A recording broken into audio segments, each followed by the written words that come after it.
I'm Dan. I'm part of Amphenol's HSIO connector group, and today I'm going to tell you a little about our demonstration of OSFP liquid cooling. So today we're demonstrating a 2x8 belly-to-belly solution that we have for thermal performance and liquid cooling.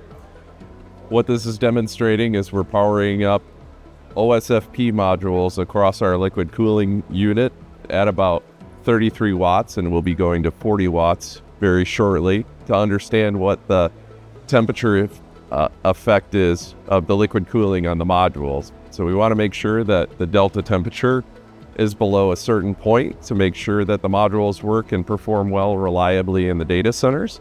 So in this particular design, we have one inlet, one outlet, an easy way for our contract manufacturers and customers to be able to assemble this product.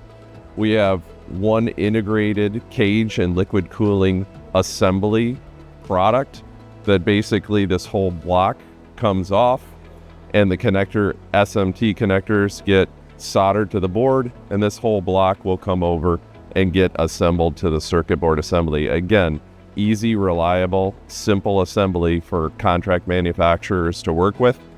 As far as the efficiency goes, we've designed this product to make sure we've optimized our fin density, material selection, and we have floating pedestals in over each one of these modules that ensure thermal efficiency and performance, and we get good surface contact against each module so that we can dissipate the heat the most efficiently that we can.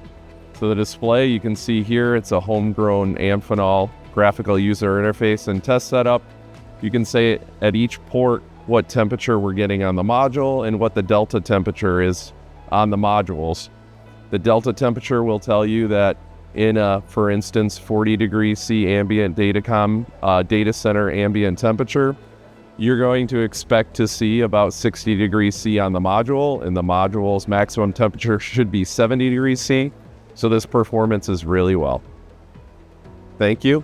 Appreciate your time.